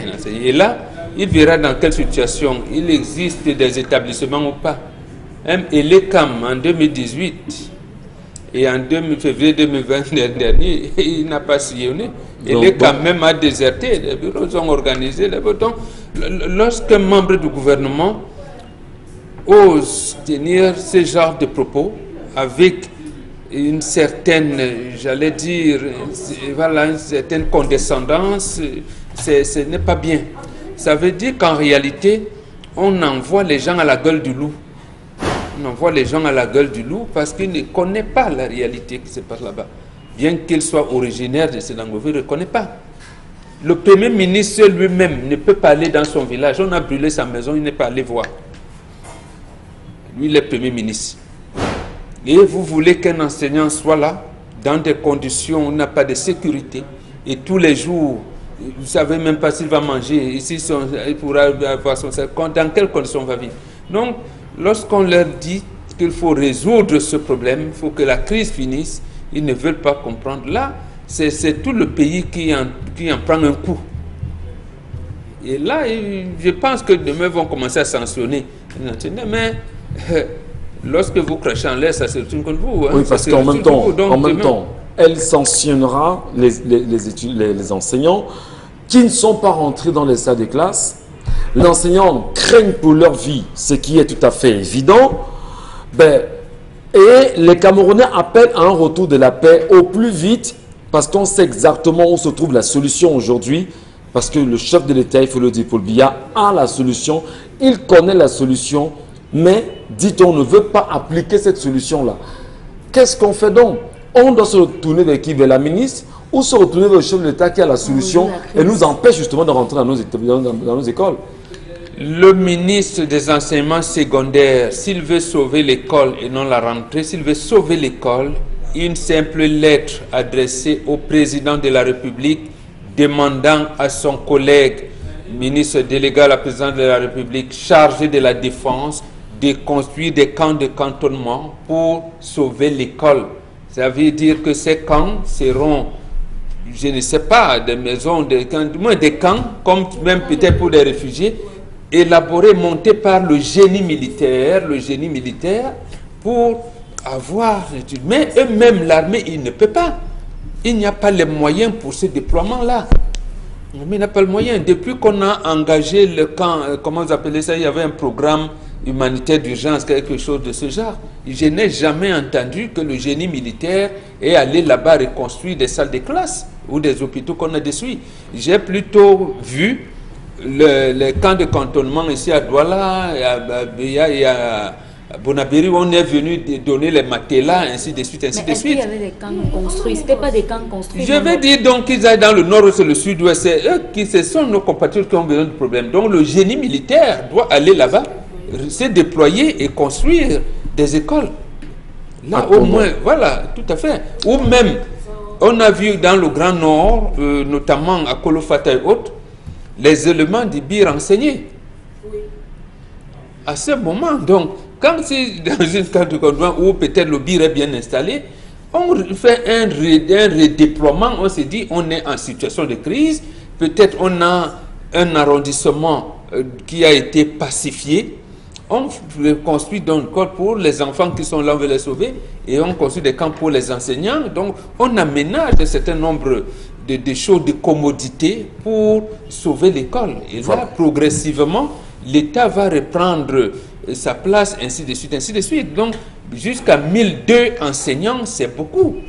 Charles Amène Mathieu, lorsqu'on sait exactement que c'est l'entrepreneur en chef qui mène, on va dire, la politique nationale même de l'éducation aujourd'hui, et que ça ne suive pas dans les régions en crise, c'est-à-dire que notamment Bamenda et Boya, où la ministre elle-même propose aux enseignants, enfin impose aux enseignants de retourner dans les salles de classe. Je ne sais pas, je parle un peu trivialement, comme on le dit très souvent au quartier. Si ça ne va pas, on laisse, non. Un pas du président, que vraiment, cette histoire m'a dépassé, moi je démissionne. Il y a 248 milliards de francs CFA comme budget qu'il faut véritablement mettre en banque, monsieur Michel Ngachou. Et on dit il y a de l'argent, il y a de l'argent, il y a des financements, il y a des aides extérieures pour la gestion. Vous savez, le Premier ministre en allant à Limbe et M. Michel Ngachou l'autre jour, il y a eu des indiscrétions qui nous ont fait état de ceci, que quand les gars ont appris que le Premier ministre devait arriver, tous ceux qui étaient dans les Douala, Yaoundé, sont descendus. Acte de présence. Comme le convoi du Premier ministre sortait là. Ils sont sortis. Ils sont sortis avec le convoi du Premier ministre. On va mettre à voir ensemble. Parce qu'il y a eu des gens qui ont fait le tour dans certains bureaux de services pour se rassurer que les gens... les gens sont en service, les gens travaillent, que le service public tourne. Non, beaucoup sont rentrés. On leur a averti que le Premier ministre là, beaucoup sont descendus. Ils sont venus, tous les sectoriels sont revenus s'asseoir dans les bureaux. On a enlevé les toiles d'araignée, déposité, géré les dossiers, libéré les bureaux. Comme il est sorti là, M. Michel, tout le monde le suivait aussi, que bon, on peut repartir ensemble, nous rentrons chacun dans son lieu de villégiature. Ça, c'est le premier point. Le deuxième point, des enseignants, lorsqu'on préparait, on nous a fait comprendre que, oui, il y a beaucoup d'enseignants qui restent dans ces différents établissements, même que ce soit à l'université. Nous avons le professeur Volemo qui se bat tant bien que mal à être, je prends un cas de l'université de Boyac, qui se bat en sciences sociologie, qui se bat tant bien que mal à rester malgré toutes les pressions, malgré toutes les menaces dont il fait l'objet. Il se bat à rester, il se bat à tenir véritablement. Il y a des enseignants qui vous disent que oui, je suis resté, mais dans mon école, je n'ai que 2 élèves. Je vais enseigner 2 élèves. Dans tout le secteur, là, nous sommes, tout le monde a fui. certains sont à Bamenda Centre, d'autres sont à Douala, d'autres sont à Yaoundé. Je reste là-bas faire quoi? Je suis obligé de partir, je suis obligé de quitter. Vous avez des écoles primaires, des écoles secondaires ou des classes de terminale, il n'y a pas d'enseignants. On a reconverti les enseignants de terminale en seconde, second cycle en seconde, parfois troisième. L'autre qui dit que nous n'avons pas d'élèves, nous allons faire quoi? Ça aussi c'est un problème. Il ne faudrait pas simplement dire, parce que poser le postulat des enseignants qui désertent voudrait dire qu'il y a des élèves. Il y a des élèves. En principe, il y a des élèves et pas d'enseignants. Or, vous avez des professeurs qui sont présents, mais il n'y a pas d'enseignants qui sont là. Vous avez des règles. Vous avez des enseignants qui sont là, mais il n'y a pas d'élèves en fait. Il n'y a pas d'élèves. Vous allez sur notre postulat des enseignants qui se plaignent de ceci, qu'il y a des gens qui ne vous empêchent pas de faire cours. Mais vous ne devez pas faire cours de français, vous ne devez pas faire cours de ceci, vous ne devez pas faire cours de cela, vous ne devez pas chanter l'hymne national. Donc, il y a toutes ces pressions qu'ils subissent. Je pense que venir avec la forme répressive tout le temps, du genre 14 jours, passer 14 jours, vous serez passé, vous serez... Non, il y a des réalités sur le terrain. Raison pour laquelle je pense qu'en Bombok, à un moment donné, il faudrait qu'elle prenne la peine de descendre elle-même, qu'elle fasse le tour, mieux qu'elle organise un colloque où elle va rassembler ses enseignants et à cœur ouvert, on va lui dire, au fond, les différentes réalités que les gens vivent sur le terrain, M. Michel Ngatsou. Les réalités entre le vécu administratif de Yaoundé et le vécu sur le terrain, il y a véritablement un gros fossé, un gros déphasage. Vous vous placez, vous allez voir ici, là, à Bonabéli, les gens qui arrivent du jour par le cas de ce qui s'est passé à la Moda Francisca, ce qui s'est passé en Cool College, International College. Beaucoup de parents dans cette zone ont littéralement fui. Vous avez des autorités administratives. On parle aujourd'hui des enseignants, mais vous avez des autorités administratives qui résident ici à Kouakilou, à Bonamoussa, à Dikilou, dans certains endroits, et qui quittent certains jours. Ils choisissent les jours de la semaine. Ils vont là-bas, ils s'assoient 2 heures, 3 heures, 4 heures. Il fait un selfie dans son bureau. Il appelle quelques collègues à Yaoundé. Il redémarre la voiture, il revient. Parce que la situation ne prête pas. À travers, vous avez les services des banques. Les services de banque qui ne fonctionnent plus, les microfinances qui ne fonctionnent plus. C'est tous les services qui sont littéralement paralysés. Ça veut dire qu'il faut aujourd'hui qu'on ne va tirer que sur les enseignants. Il faut recourir à la situation de paix. Rapidement, plutôt que d'aller avec la version. Vous avez vu que le ministre pour la TAN a dit, et là on loue vraiment les attitudes du pouvoir d'avoir réinstallé les sous-préfets, réinstallé les autorités, mais à peine ont-ils réinstallé, les gars ont dit qu'on va chercher nos femmes à Yaoundé, on va chercher nos femmes à Douala, le temps de revenir, il revient, ils sont plus là. Voilà comment un peu ça se joue. À une période, je pense, le ministre de l'administration territoriale avait mis en présentiel un système de bulletins, c'est-à-dire les sous-préfets devaient rendre compte deux fois par jour, les préfets, les gouverneurs. Donc on avait établi, est-ce que ça fonctionne encore? Ça ne fonctionne plus. La réalité sur le terrain est tout autre que celle. Donc j'invite les autorités à aller sur le terrain, véritablement la discussion, et penser comme Bombok, créer un hangar, un cantonnement, comme on avait fait dans les villages à l'époque du maquis, où tous les enfants vont être là avec des chambres, des petites chambres comme des dortoirs. Ils dorment là sous le regard bienveillant des forces de défense et de sécurité. Merci beaucoup, M. Mbathiou. Tentons de voir également les réactions des Camerounais. Mais avant, Karine, vous aviez une petite virgule à faire.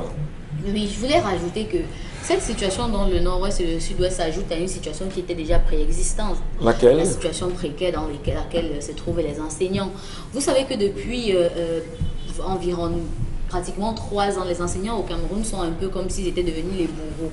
En fait, parce que dans les écoles, les établissements soient en crise ou pas, les enseignants ont même peur de dispenser des leçons, parce que dans une salle de classe, l'élève peut enregistrer ce que vous allez dire et aller donner à son parent qui connaît une personne à la Houndé, qui connaît une autre personne, et c'est comme ça que vous allez... On a fait des élèves, des services, on a transformé l'élève en service de renseignement. Voilà. Vous savez que aussi les enseignants ne sont plus en liberté lorsqu'ils dispensent des cours pour prendre des exemples et autres. Vous savez qu'aujourd'hui, les élèves sont capables de faire front avec l'enseignant parce que la chaussure qu'ils portent peut payer le salaire de l'enseignant à la fin du mois. Au Cameroun, par exemple, le salaire d'un enseignant, c'est combien? Du primaire, par exemple, c'est de 120 000 francs à 200 000 francs jusqu'à la fin de la carrière. Alors l'enseignant finit sa carrière comment? Comme un mendiant. Alors que entre-temps, il y a les frais il y a les procédures qui ont été lancées à Yaoundé, peut-être pour décaisser un certain nombre de choses, l'entrée en fonction, la procédure de frais de relève, d'intégration, de prise en charge, de rappel d'indemnité, de logement, rappel de prime d'évaluation, dossier d'arrêt l'arrêté d'avancement de salaire et autres. Il y a tellement de choses qui font que les enseignants, même quand ils sont en activité d'abord et qu'il n'y a pas de crise, ils ont d'abord les problèmes. Imaginez alors que vous avez d'abord ces premières crises-là avec lesquelles vous vivez dans une région où il y a la guerre, où il y a les crépitements des armes. Vous n'allez même pas avoir l'envie de rester. La plupart de nos enseignants aujourd'hui qu'on forme, certains qui sortent dans leurs écoles, qui sont majors et parfois et qui ont la possibilité de sortir du pays, préfèrent aller au Gabon, en Côte d'Ivoire, donner des cours que de donner les cours au Cameroun. Allez, on va vous écouter en même temps, Karine. On va surtout lire les nombreux messages de nos téléspectateurs ce matin. Alors, fouiller la poubelle est un crime fédéral aux États-Unis et ça devrait l'être aussi ici. Fouiller la poubelle Oui, c'est un crime fédéral là-bas. Mais ici, là, c'est un passe-temps favori. D'accord. Tout comme donner le pourboire à l'hôtel est exigé, il faut aussi donner ici, dans les restaurants. Mais ce n'est exactement, M. Ngatou, ce n'est pas une raison. Ils ont aussi un cerveau pour faire le discernement. C'est par rapport à l'histoire du jour. Même avant de sortir de la cellule, il doit bien être fouetté. Kidnapping, ce n'est pas de l'amusement. On doit leur enfermer 3 mois pour qu'ils se conscientisent. Un autre message. 1002 enseignants recherchés par la brigade. Pourquoi? C'est les hommes en tenue qui ont signé l'honneur et fidélité, où ils se sont mariés avec l'État, ou pire et pour le pire et le meilleur. La vie est sacrée. Rigobert Hawan. Je ne comprends pas pourquoi le patron réfléchit qu'il les vit. Ils sont ultra dangereux. Les garder sera une source de stress supplémentaire. Oui, parce qu'il sera je pense que cet homme est trop bon avec tout ce qu'il a fait pour ces deux garçons-là. Il serait bien pour lui de se séparer d'eux. On dit, quand le serpent t'a mordu, tu vois le mille pattes, tu fuis. Ces gars sont emportés par l'esprit du diable. Ils voulaient cette petite-là pour faire un sacrifice et gagner beaucoup d'argent. Voilà, il doit les chasser de son entreprise et exiger le remboursement de sa dette même. Un autre message, je les écarte directement de la société. Quelqu'un qui a voulu te faire du mal ne s'arrête pas que lorsqu'il a réussi, car il est foncièrement méchant et démoniaque. N'oubliez pas que ça, c'est la partie visible. Il y a d'autres qui vont avec le nom du boss chez les marabouts. Oui. Il y a des gens qui vont pratiquer sur leur patron. On les connaît en entreprise. Le gars passe sur ça, il dit à la mine bouffée qu'on me voit bien quand je touche ce que je dis, que le patron comprend. Vous avez des gens qui pratiquent et qui sont connus, oui, qui vont avec. Voilà même les serpents qu'il faut tordre le cou, monsieur, mais arrêtez tous les. Attendez, mais bien sûr, vous avez des gens comme ça en entreprise. Ils sont, comme vous parlez, il y a des gens qui regardent. Tout ce qu'il dit au patron, le patron consomme. Il vient dire au patron que chasse Nacho. Avant qu'il ne parle, il marche d'abord. Avant, oui, dès qu'il sort du bureau, on appelle la secrétaire de madame. Demande d'explication. Non, demande d'explication. Pour avoir répondu avec 5 minutes de retard, monsieur Nacho, vous êtes viré. Merci beaucoup. On vous écoute, Karine. Est-ce que cette ministre a du courage? Si elle part là-bas, ce sera avec toute l'armée du Cameroun et ce sont les enseignants qui iront là-bas à poil. Même si c'est moi, je ne pars pas. Restez avec votre travail, Grassfield. On reste dans des maisons paradisiaques et impose aux autres d'aller se faire tuer. Waouh, Christelle Miyoki écrit. Ils partent sans militaire, sans protection. Ils restent au moins 1 an là-bas. Très bonne idée, Bombok. Mais alors, vous savez très bien que c'est impossible et même pas pensable dans ce gouvernement. Ça, c'est demander d'aller travailler dans cette région-là. Donc, que le gouvernement camerounais se déploie pendant 1 ou 2 mois à Bamenda. Ça dit vraiment pas du gouvernement. Il faut aller à Djakiri, à tout ça. Non, vous parlez justement de la zone en crise. C'est-à-dire, si le gouvernement, on ne dit pas qu'ils font un mauvais travail, hein, mais il faut peut-être avoir de nouvelles expériences. Vous trouvez qu'ils font du bon travail? Bon, écoutez, Monsieur Ngatou. C'est bien de demander aux enseignants de venir travailler. Si le premier ministre du gouvernement dit, bon d'accord, pour montrer le bon exemple aux Camerounais. Je ne vais pas voir ma maison qui a brûlé. Non, il peut vivre à l'hôtel. La primature se délocalise un instant de Yaoundé pour Bamenda. C'est pas le siège des institutions là-bas. C'est pas le siège, on ne peut pas. On fait donc comment? Non, de façon provisoire. C'est lui-même qui part. Lui. Mais maintenant, c'est quelqu'un il a pris les congés annuels. Il a pris les congés annuels dernièrement et dit je les passe au village. Voilà. Mais encore, il n'a pas de maison, il y a quand même les hôtels, il y a des chefs, il part, il refait sa maison, il est quand même chief. Il tient des réunions avec les chefs de projet. Écoutons Dominique Audrey. Ce que M. Ngatou veut dire, c'est que de la même façon, on se déplace du Nord pour aller rencontrer le Premier ministre à Yaoundé, on pourrait aussi se déplacer de Yaoundé pour aller retrouver le Premier ministre là-bas. Simplement pendant un mois. Il y a des institutions, c'est actif. Les institutions. La République ne se déplace pas. D'accord. Mais lui, en tant que citoyen, comme il a pris les congés, voilà. il dit, je vais au village. Je vais passer du temps au village. Voilà, il a un seul aide de camp. Et son majordome, voilà, il peut, il est pris en charge par l'État. Un aide de camp, un majordome, il va avec madame et les enfants. On n'a pas l'impression qu'on a mal parti avec le ministre de l'administration territoriale.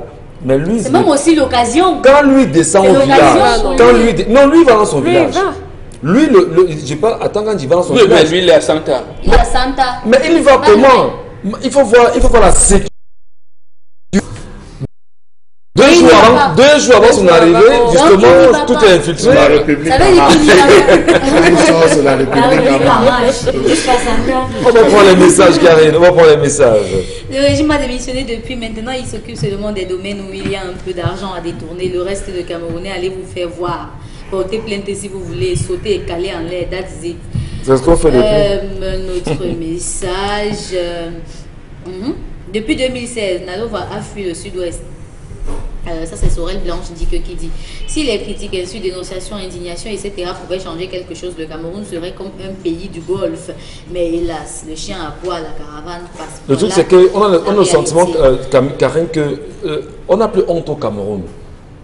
Parce qu'en réalité, on devrait, les ministres, les gouvernants, ceux qui sont aux affaires, vraiment c'est le modeste point de vue, devraient quand même avoir parfois honte. C'est-à-dire qu'on parle de vous, tout ce qu'on dit de vous n'est pas bon, mais il n'y a pas de honte.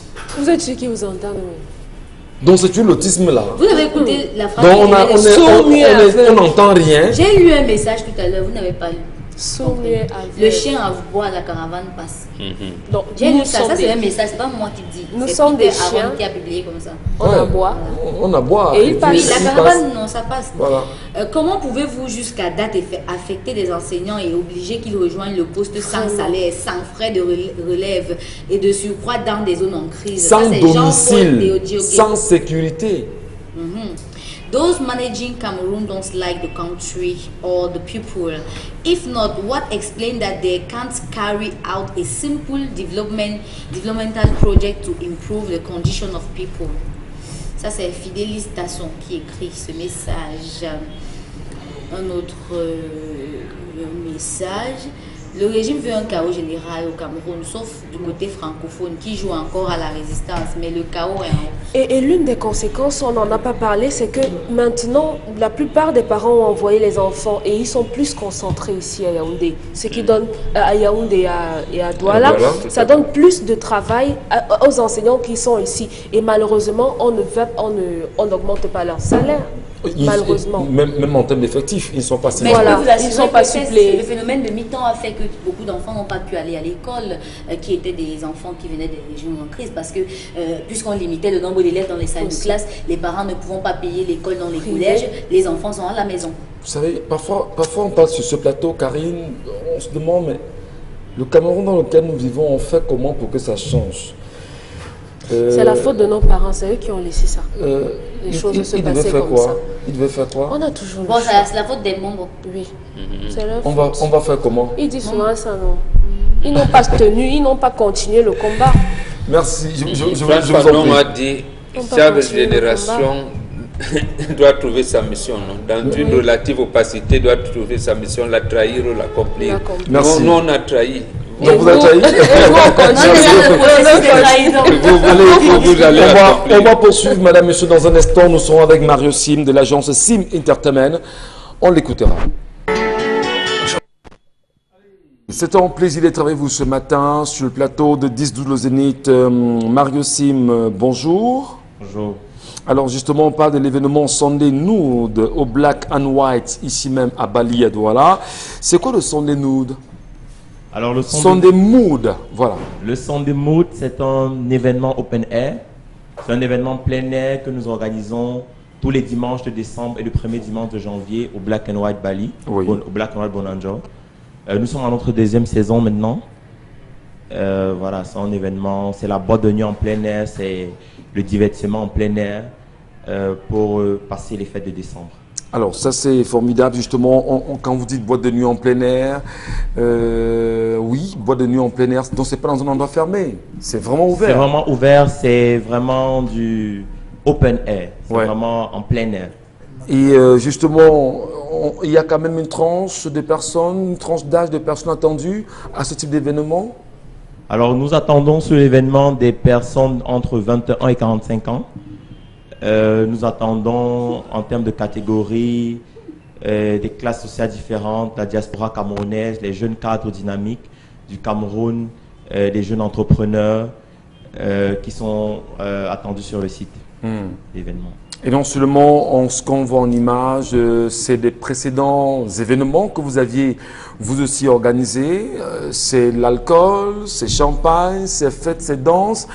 Est-ce qu'on peut avoir une idée sur les précédents événements? Qu'est-ce que vous avez déjà fait jusqu'ici? Alors pour cette année, nous avons déjà fait 2 dates, 2 dimanches, qui se sont super bien passés.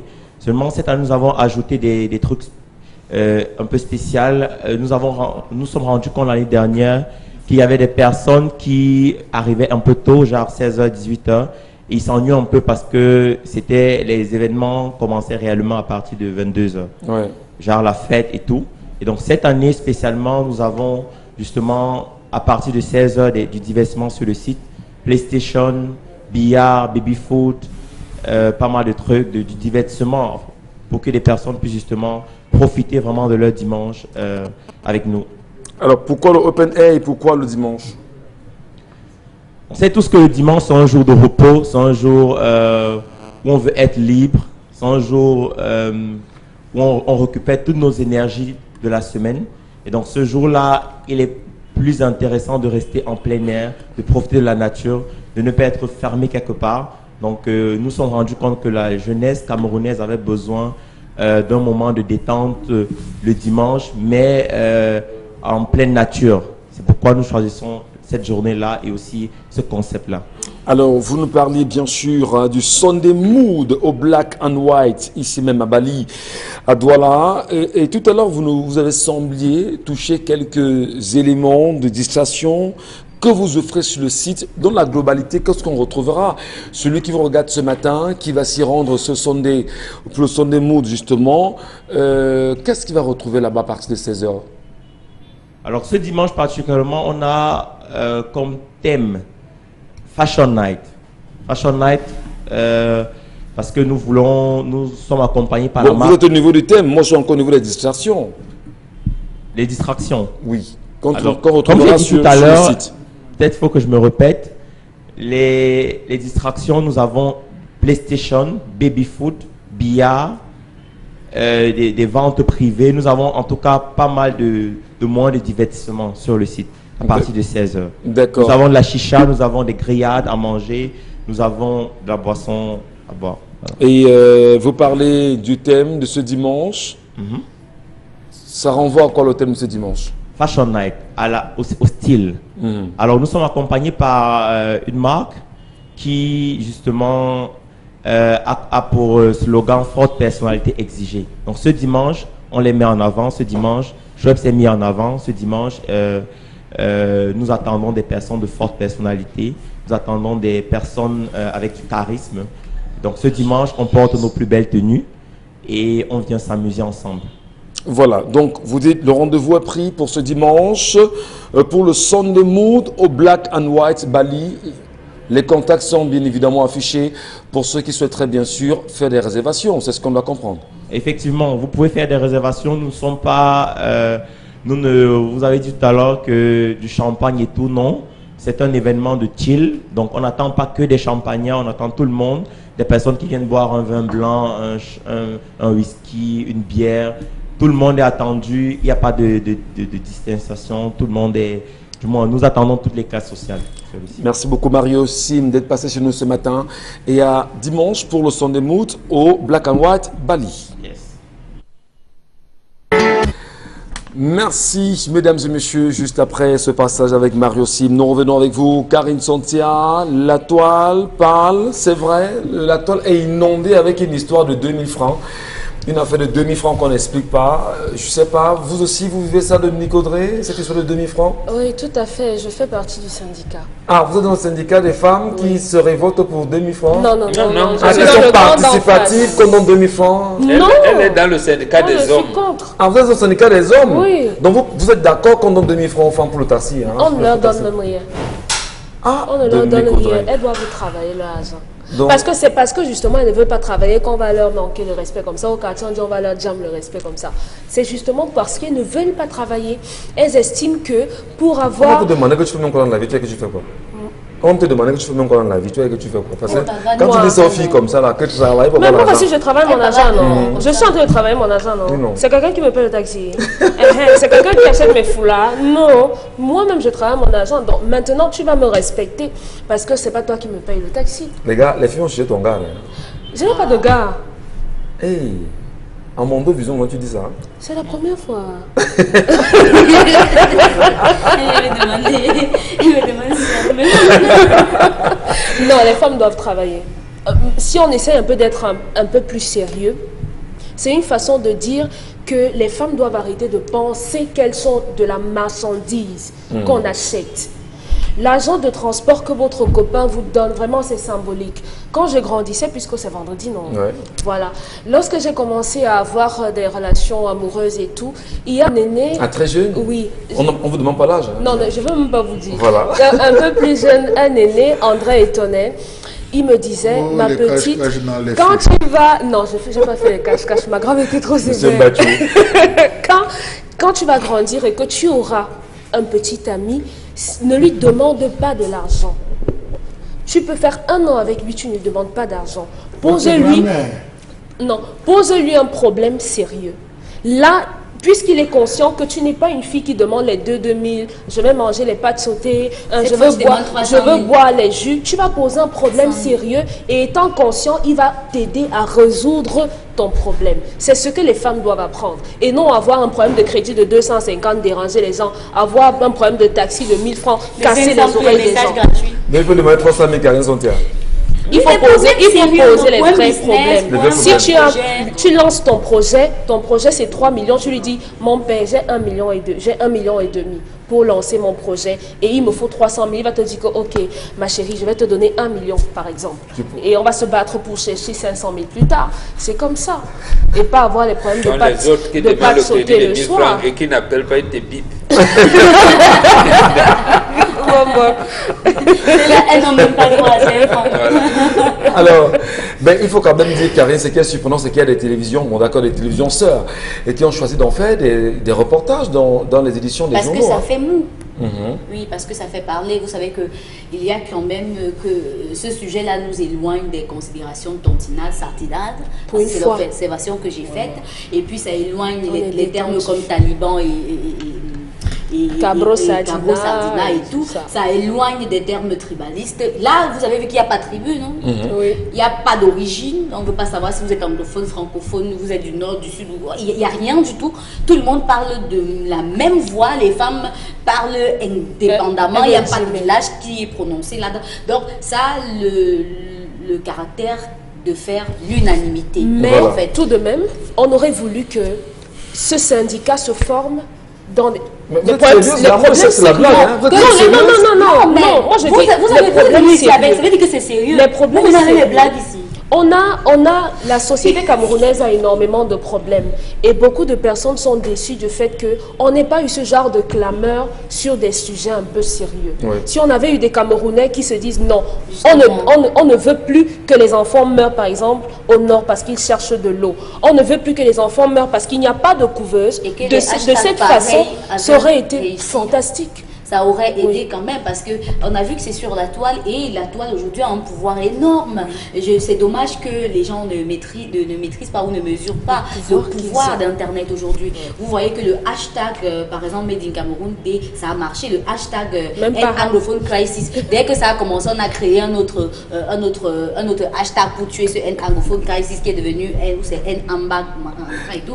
Donc, vous voyez qu'il y a des choses comme ça qui font diversion. Alors, je n'arrête pas de rire parce que je suis à la même.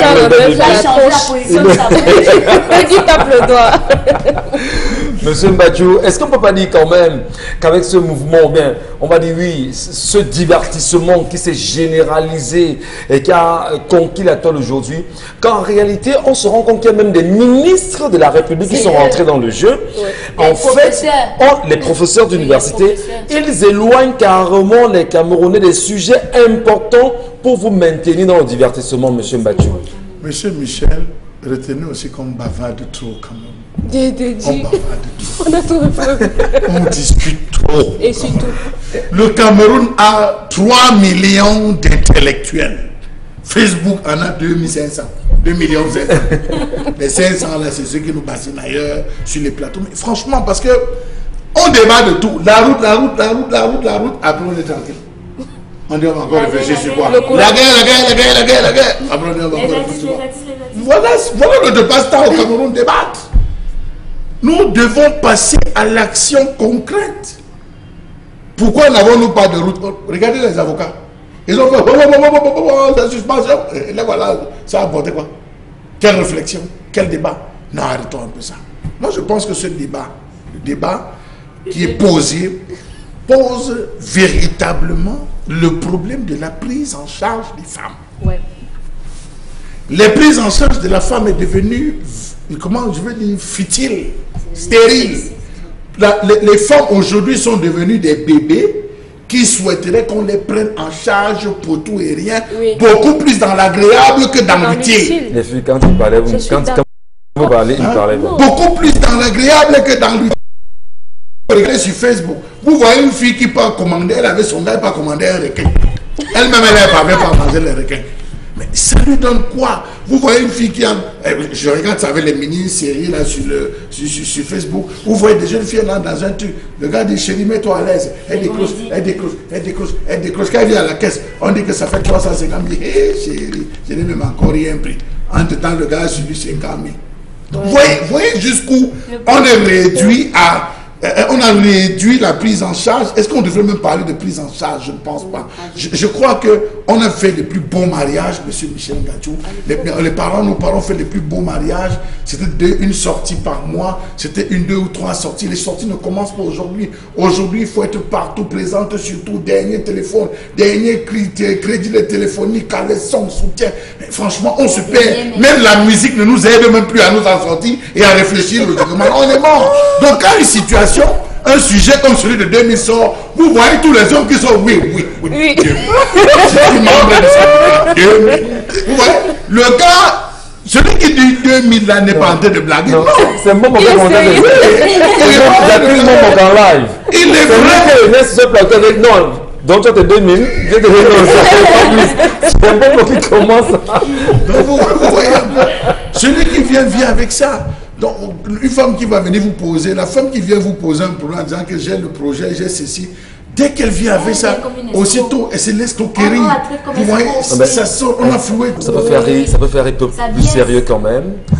C'est vrai, c'est beaucoup d'amusement. Mais les Camerounais, il y a un fond, c'est que nos sœurs ne doivent pas être des marchandises en réalité. Elles se vendent. Elles doivent être des marchandises. Nos femmes, nos sœurs. Et parfois, il y a quelqu'un qui disait un jour, sur ce plateau, d'ailleurs je vais citer Eric Fopoussi, quand je regardais l'émission par le passé, qui a dit sur ce plateau un jour que si on enlève le sexe à une femme, qu'est-ce qu'elle peut bien offrir? Bon, c'était moi, c'était venu de moi. D'accord. Même si je suis pas même si je suis pas d'accord, même si je suis pas totalement d'accord, il y a que... Mais sauf que c'était pas sous cet angle physique. Oui, effectivement. Voilà. Mais je pense que nous avons des sœurs, des merveilleuses femmes dans nos villes chaque jour. Et ce n'est pas à vous réduire... Monsieur Michel Ngachou, je vous dis ça en français simple. les laides filles de tous nos quartiers sont mariées. Les belles filles sont au quartier. Ce qui n'est pas faux non plus. Oui, je vous dis, tous celles qu'on taxe de laides filles au quartier sont mariées. Toutes les sont mariées. Vous ne les voyez, les filles qui viennent vous rencontrer, oh, j'ai les problèmes, c'est la même, oh, c'est des belles femmes.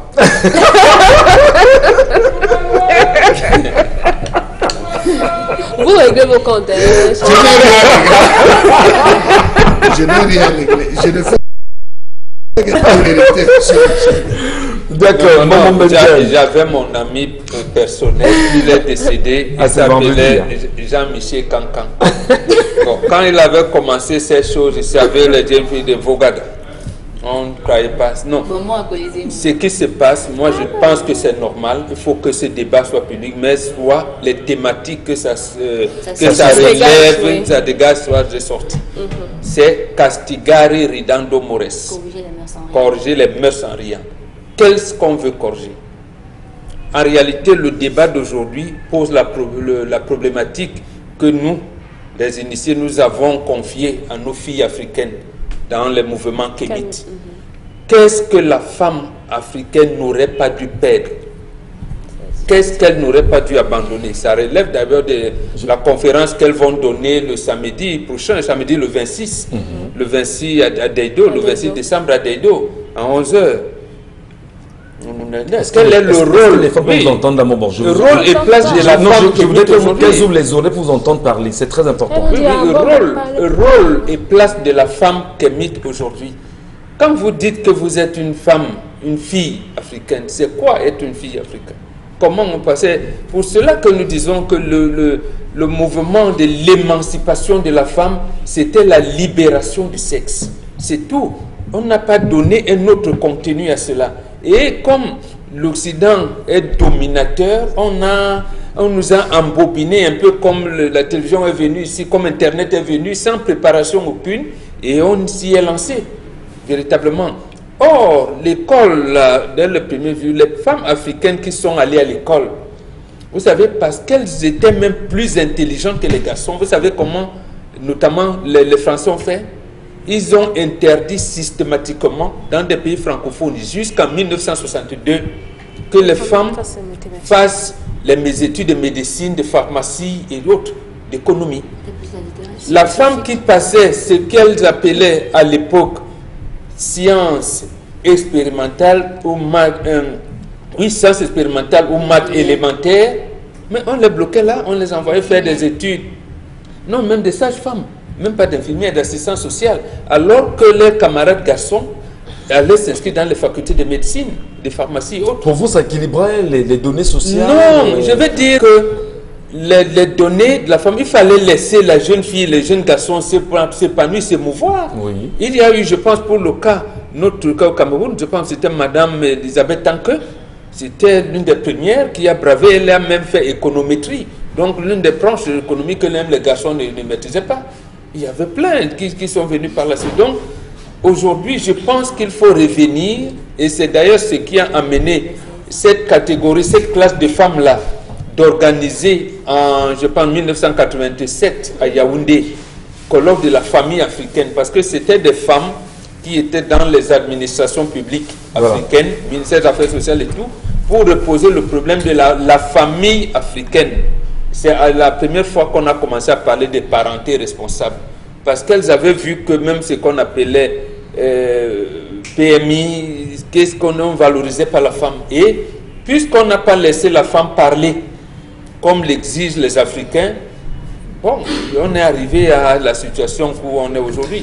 Parce que la femme n'a pas pu, on ne lui a pas donné l'occasion de transmettre à sa fille ce qu'elle doit conserver comme dignité. Merci beaucoup, Mbon Bengan. On espère que nos sœurs qui nous regardent ce matin ont pris la belle leçon. Combien? Pardon? Vous donnez combien? Non, moi, tant que je peux, je m'occupe. Vous êtes dans le syndicat? Non, mais pour le moment, le maximum c'est 2000. Vous voulez pour le moment, le maximum c'est 2000. Oui, c'est 2000. Pas plus. Et on leur conseille d'ailleurs de commencer à cotiser 300 par jour pour le pain de 8 mars. Voilà. Dès ce jour. Elles auront le montant nécessaire. Non, et pour acheter le pain, et pour la couture, et pour le poisson et la bière qui va accompagner. Et Dominique me demande si je suis au syndicat ou pas. Un sac Mokota. Non, je n'ai rien à dire. Je vous en prie. Je peux le dire et puis ça me... Il connaît. Il connaît. Là où il va donner. Allons saluer justement Constille Lamine qui est avec nous ce matin.